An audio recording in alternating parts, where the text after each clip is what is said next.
ప్రపంచాధినేతల్లో అత్యంత విశ్వసనీయత ఉన్న నేతగా భారత ప్రధాని మోడీ నిలిచారు. యుఎస్ కు చెందిన బిజినెస్ ఇంటెలిజెన్స్ సంస్థ మార్నింగ్ కన్సల్ట్ నిర్వహించిన సర్వేలో ఈ విషయం వెల్లడైంది. డెమోక్రటిక్ లీడర్స్ అప్రూవల్ రేటింగ్స్ పేరిట విడుదల చేసిన ఈ రిపోర్టులో ఏకంగా 75% మద్దతుతో భారత ప్రధాని నరేంద్ర మోడీ అగ్రస్థానంలో నిలిచారు.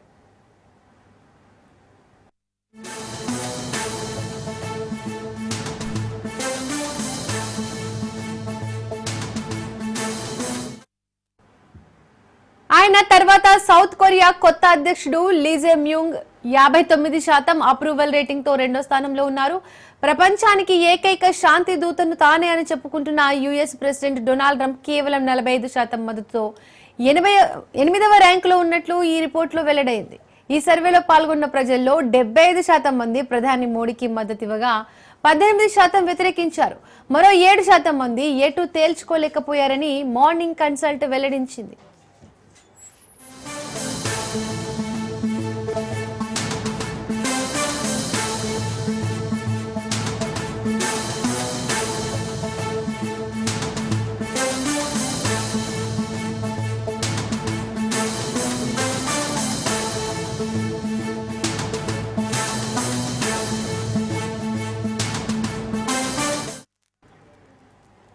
ప్రపంచాధినేతల్లో అత్యంత విశ్వసనీయత ఉన్న నేతగా భారత ప్రధాని మోడీ నిలిచారు. యుఎస్ కు చెందిన బిజినెస్ ఇంటెలిజెన్స్ సంస్థ మార్నింగ్ కన్సల్ట్ నిర్వహించిన సర్వేలో ఈ విషయం వెల్లడైంది. డెమోక్రటిక్ లీడర్స్ అప్రూవల్ రేటింగ్స్ పేరిట విడుదల చేసిన ఈ రిపోర్టులో ఏకంగా 75% మద్దతుతో భారత ప్రధాని నరేంద్ర మోడీ అగ్రస్థానంలో నిలిచారు.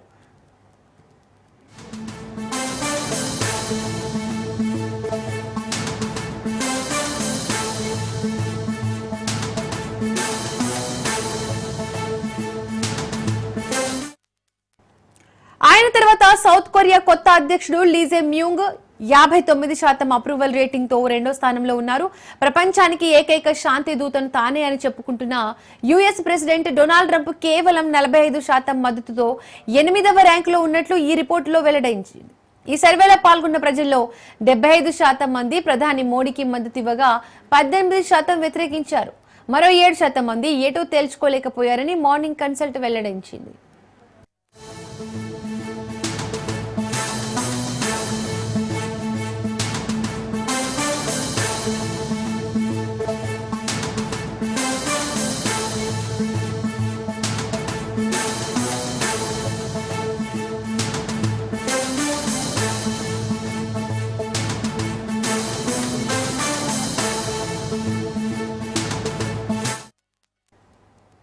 ప్రధాని మోడీ తమిళనాడు తుత్తుకుడిలో పర్యటిస్తున్నారు. ప్రాంతీయ కనెక్టివిటీ కోసం 3600 కోట్లకు పైగా విలువైన అనేక రైళ్లు, రోడ్డు ప్రాజెక్టులను అంకితం చేశారు.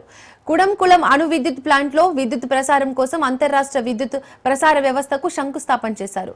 తుత్తుకుడి వివో చిదంబరం పోర్టులో కార్గో హ్యాండ్లింగ్ సౌకర్యాన్ని ప్రారంభించారు.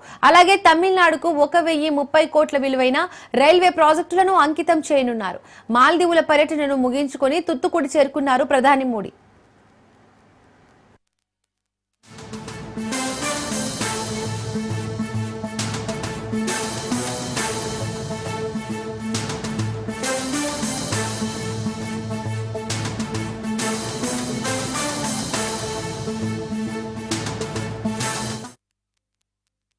ये भारत पर दुनिया के बढ़ते भरोसे और भारत के नए आत्मविश्वास का प्रतीक है।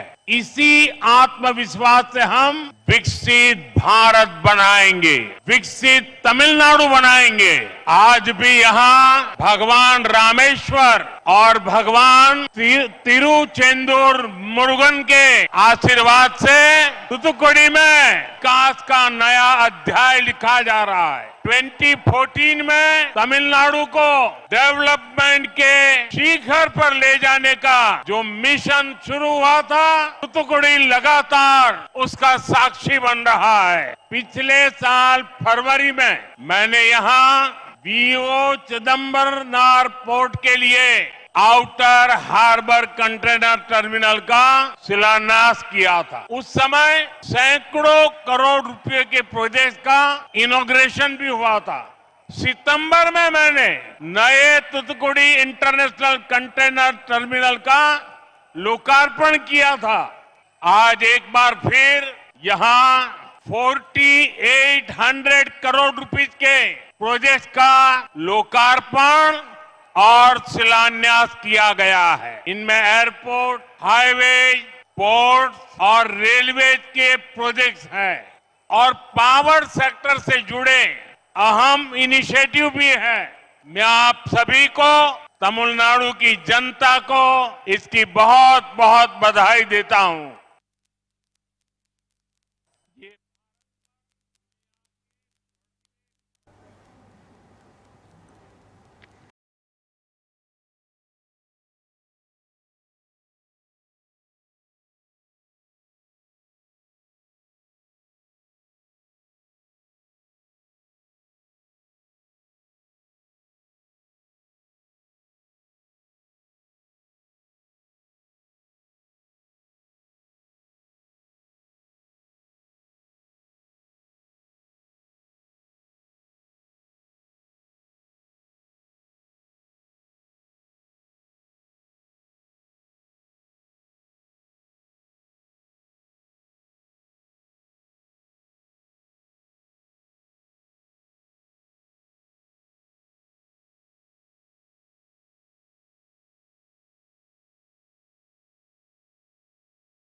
కంచగచ్చబౌలి భూముల వ్యవహారం తెలంగాణలో పొలిటికల్ హీట్ పుట్టిస్తోంది.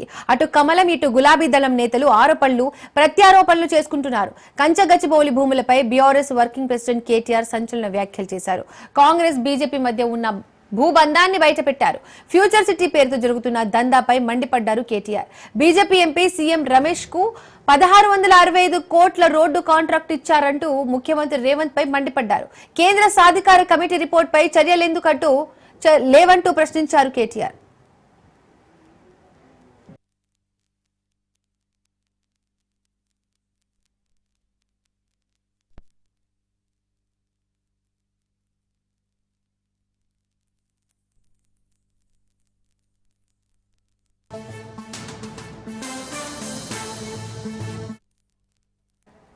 మరోవైపు కేటీఆర్ ఆరోపణలను ఖండించారు బీజేపీ ఎంపీ సీఎం రమేష్. తనకు రేవంత్ రెడ్డి 1660 కోట్లు కాంట్రాక్ట్ ఇచ్చారని అవగాహన లేకుండా కేటీఆర్ మాట్లాడుతున్నారని ఫైర్ అయ్యారు సీఎం రమేష్. రేవంత్ రెడ్డిపై బురద జల్లాలని, తనపై లేనిపోని తప్పుడు ఆరోపణలు చేస్తున్నారని ఆయన ఆగ్రహం వ్యక్తం చేశారు.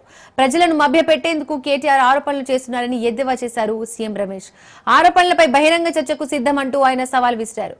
తెలంగాణ భవన్లోనైనా ప్రెస్ క్లబ్ లోనైనా చర్చిద్దామన్నారు.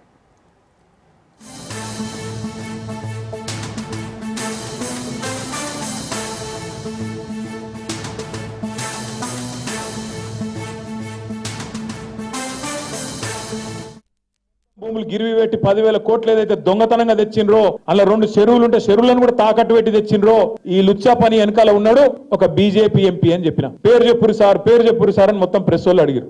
నేను పేరు చెప్పా, వాడు దొంగ, ఇప్పుడు దొంగతనం సగంలో ఉన్నాడు, దొంగతనం అయినాక మీకు చెప్తా అని చెప్పిన. దొంగ నిన్న బయటపడ్డాడు. సీఎం రమేష్ అనే ఒక బీజేపీ ఎంపీ, ఆయనకు నిన్న ఈ ముఖ్యమంత్రి రేవంత్ రెడ్డి గారు ఆ లుచ్చా పనిలో కంచగచ్చిబౌలి భూములను తాకట్టు పెట్టే లుచ్చా పనిలో సహకరించినందుకు ఆయనకు నిన్న 1665 కోట్ల కాంట్రాక్టు ఫ్యూచర్ సిటీ అట. ఎవరి ఫ్యూచర్ కోసం నాకైతే తెలియదు. ఫ్యూచర్ సిటీ అట. ఆ ఫ్యూచర్ సిటీకి రోడ్ వేస్తున్నట. ఆ రోడ్డు 1665 కోట్ల రూపాయలతో వేస్తున్నట. దానికోసం బీజేపీ ఎంపీకి కాంగ్రెస్ ముఖ్యమంత్రి గారు మరి అవార్డు చేసిండ్రు. ఆయనకి ఇచ్చిండు కాంట్రాక్ట్. నేను అడుగుతున్నా, ఇది అక్రమ సంబంధం కాదా? 1665 కోట్ల కాంట్రాక్టు ఒక బీజేపీ ఎంపీ ఆంధ్ర ప్రాంతానికి సంబంధించిన ఎంపీకి వస్తుంటే నువ్వెందుకు స్పందిస్తలేవు, బీజేపీ ఎందుకు స్పందిస్తలేదు? మీ ఇద్దరి మధ్యన ఉన్న లోతైన అండర్స్టాండింగ్ ఏంది అని నేను అడుగుతున్నా. తెలంగాణకి ఏదో లోన్ ఇప్పిస్తే దానికి నెక్సెస్ గా నాకు వర్క్ ఇచ్చారు. 1660 కోట్ల రూపాయలు సీఎం రమేష్ కి హైదరాబాద్ లో వర్క్ ఇచ్చారు. కేటీఆర్ ప్రభుత్వంలో ఉన్నాడు 10 సంవత్సరాలు. 1660 కోట్ల రూపాయలు నామినేషన్ లో వర్క్ ఇస్తారా ఇవ్వరా అనే నామ్స్ కూడా తెలియని అజ్ఞానే. తెలంగాణలో నా పేరు గురించి మాట్లాడినా కాబట్టి నేను ఈ రోజు నీ గురించి చెప్పాల్సి వచ్చింది. లేకుంటే మా ఇద్దరి మధ్యలో ప్రైవేట్ డిస్క్. ఇంకా కొంతమంది ఉన్నారు, అది బయటకు చెప్పకూడదు. నా ఆ రెస్పాన్సిబిలిటీ ఉంది. నువ్వు ఈ రోజు మాట్లాడుతున్నావు అంటే నేను చూస్తూ ఊరుకునేవాడిని కాదు. అనవసరంగా నువ్వు మాట్లాడుతున్నావు. దీనికి మీడియాకి, తెలంగాణ ప్రజలకి, ఈ దేశ ప్రజలకి సమాధానం చెప్పాలి. కేంద్ర మంత్రి కిషన్ రెడ్డి రాజీనామాకు బీసీ సంక్షేమ శాఖ మంత్రి పొన్నం ప్రభాకర్ గౌడ్ డిమాండ్ చేశారు. బీసీ రిజర్వేషన్లపై తప్పుడు భాష్యం చెబుతున్న బీజేపీ రాష్ట్ర అధ్యక్షుడిగా బలహీన వర్గాల వ్యతిరేక రామచంద్రరావుని అధ్యక్షుని చేసిందని గౌడ్ విమర్శించారు. సెప్టెంబర్ 30లోగా స్థానిక సంస్థల ఎన్నికలను నిర్వహించేలా రాష్ట్రపతి దగ్గరున్న బిల్లును ఆమోదింపజేసేలా సహకరించాలని మంత్రి ప్రభాకర్ కరీంనగర్లో డిమాండ్ చేశారు. 42% బీసీ రిజర్వేషన్లతోనే స్థానిక ఎన్నికలకు వెళ్తామని మంత్రి స్పష్టం చేశారు.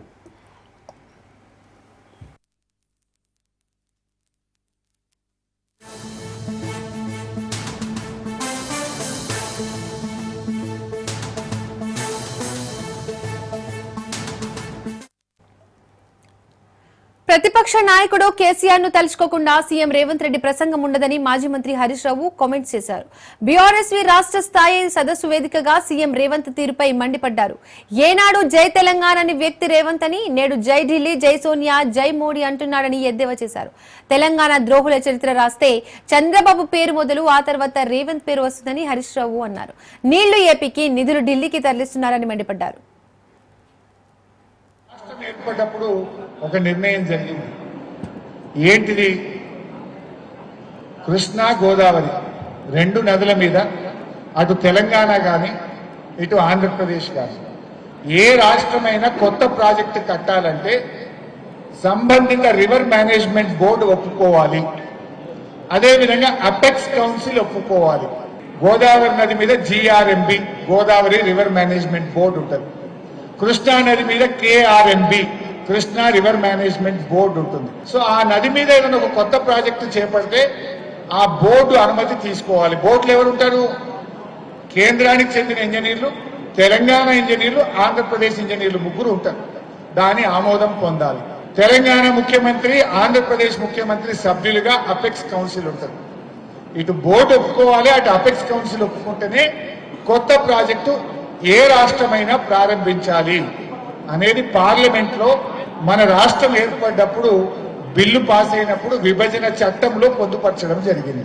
సో దాని ప్రకారంగా ఇప్పుడు వాళ్ళు గోదావరి బంకచెర్ల కట్టమంటున్నారు. మరి గోదావరి బంకచెర్లకు GRMB అనుమతి తీసుకోవాలి కదా, అదేవిధంగా అపెక్స్ కౌన్సిల్ అనుమతి తీసుకోవాలి కదా.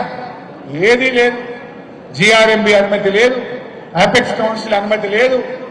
ఢిల్లీ మా చేతులు ఉంది కదా అని రాత్రికి రాత్రి డైరెక్ట్ గా DPR ను CWCకి పంపినరు. టెండర్లు పిలిచే కార్యక్రమాన్ని ప్రారంభిస్తున్నారు.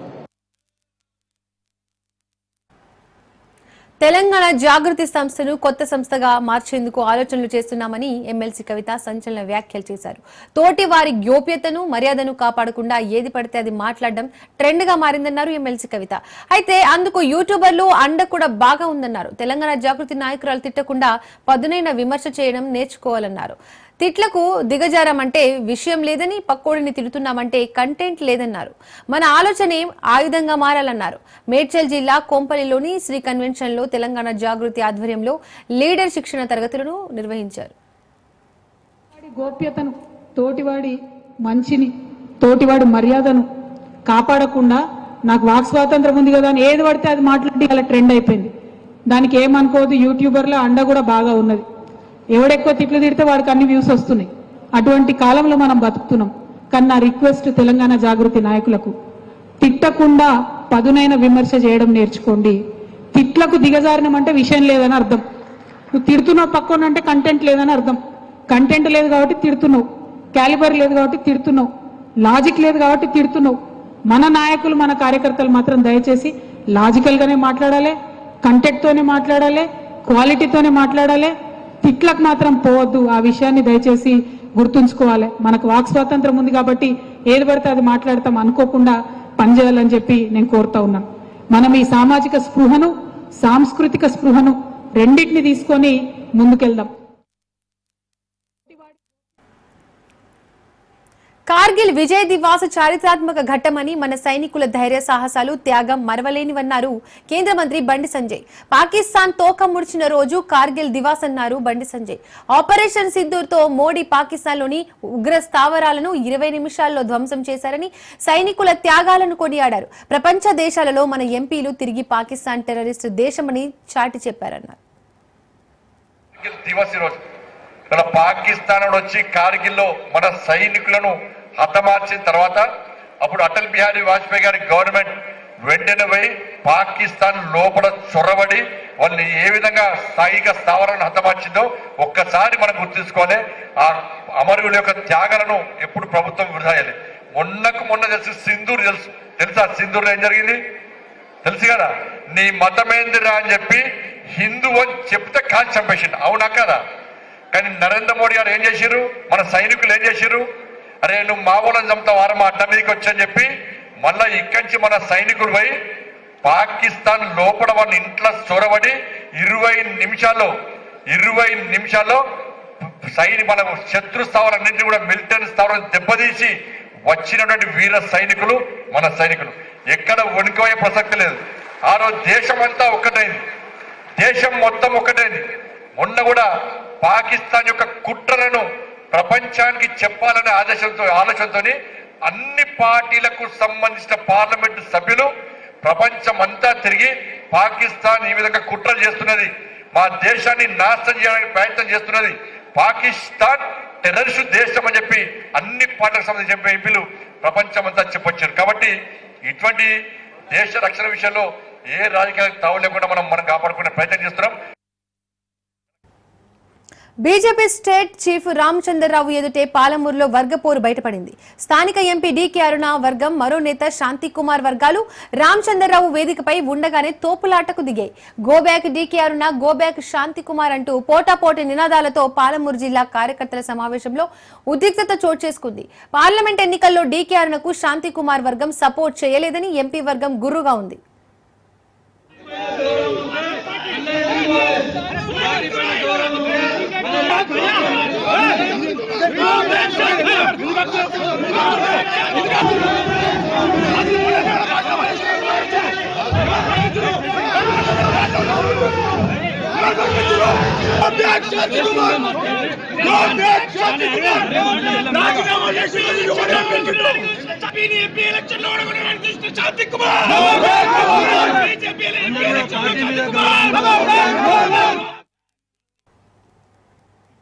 బ్యూరెస్ ఎమ్మెల్యే పాడి కౌశిక్ రెడ్డికి బిగ్ షాక్ తగిలింది. సీఎం రేవంత్ పై వివాదాస్పద వ్యాఖ్యలు చేశారు. మిస్ వరల్డ్ పోటీదారుల ఫోన్లు కూడా ట్యాప్ చేయించారని ఆరోపించారు.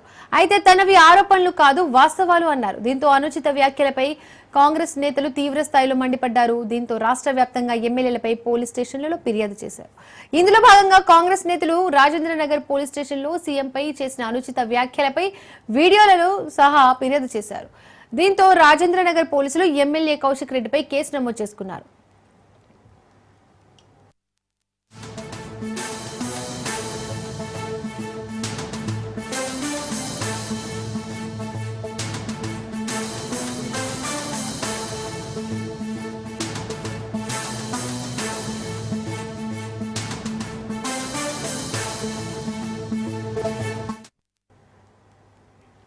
సమాచార హక్కు చట్టం రావడంలో జైపాల్ రెడ్డి కృషి ఎంతో ఉందన్నారు సీఎం రేవంత్ రెడ్డి.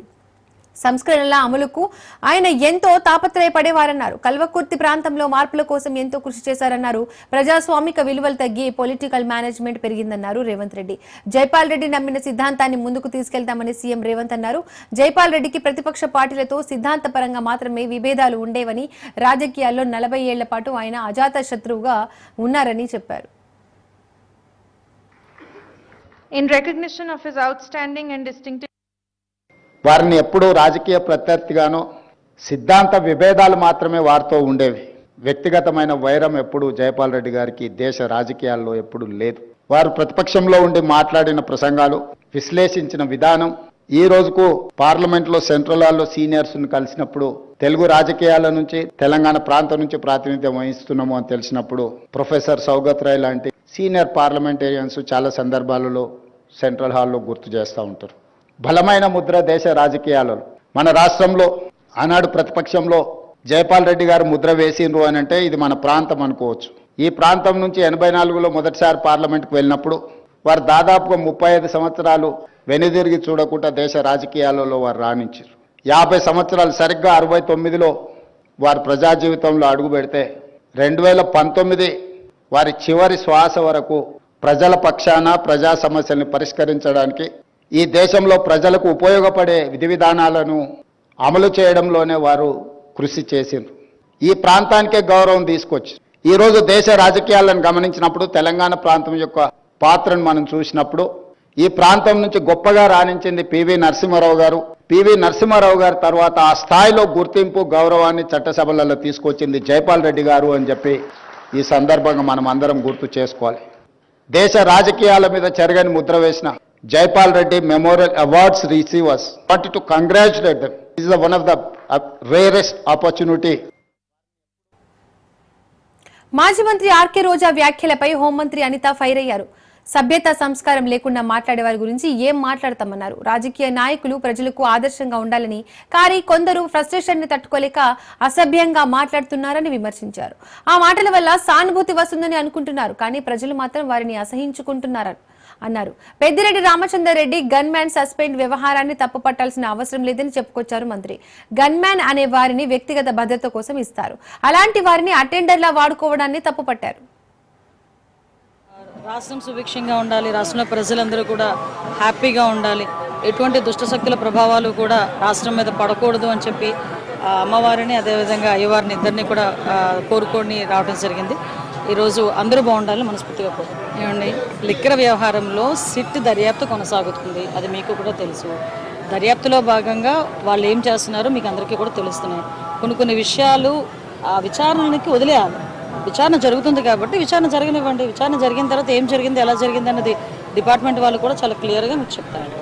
ఏమండి, నాకు వీళ్ళు సెక్యూరిటీ గన్మెన్ దేనికి? మనకి సెక్యూరిటీ గురించి. ఎవరైనా గబుక్మన్ వచ్చినా, ఎవరైనా అటాక్ చేయాలనుకున్నా, అటాక్ చేసే పరిస్థితులు ఉన్నా కూడా గన్మెన్ అన్న వాళ్ళు అలర్ట్గా ఉండాలి. అంతేగాని గన్మెన్ అన్న వాళ్ళు అలర్ట్ కాకుండా ఏదో అటెండర్ చేతిలో పెట్టినట్టుగా తీసుకొచ్చి మొత్తం అంతా చేతిలో పెడితే రేపు పొద్దున్న అదే పెద్దిరెడ్డి మీద ఎవరైనా అటాక్ చేసే పరిస్థితి వస్తే వీళ్ళు దాన్ని ఎలాగ రిస్క్ చేయగలరు? అది మినిమం కామన్ సెన్స్ అండి. దాని గురించి ఏదో కావాలని ఇవ్వాల్సిన నెసిటీ ఎవరికి లేదు. నేను ఒక్కటే కోరుకుంటున్నా, మా ఎన్డీఏ గవర్నమెంట్లో ప్రభుత్వ ఉద్యోగస్తులు ఎవరి ఉద్యోగం వాళ్ళు నీతిగా నిజాయితీగా యాజ్ పర్ రూల్స్ చేసుకోండి, దానికి ఆ ఫ్రీడమ్ ఉంది. అంతే తప్పించి ఎవరు తొత్తులుగా వ్యవహరించాల్సిన అవసరం లేదు, అలాగే మీ మీద తెచ్చుకోవాల్సిన అవసరం లేదు. లాస్ట్ గవర్నమెంట్లో ఇలాగే చేసుకుని కొంతమంది ఎంత ఇబ్బంది పడ్డారో మనం కూడా చూసాం. అటువంటి ఇబ్బంది మా గవర్నమెంట్లో ఉన్న ఆఫీసర్స్ రాకూడదని మేము కోరుకుంటున్నాం. దయచేసి దాని ప్రకారంగా కూడా నడుచుకోమని నేను విజ్ఞప్తి చేస్తున్నాను.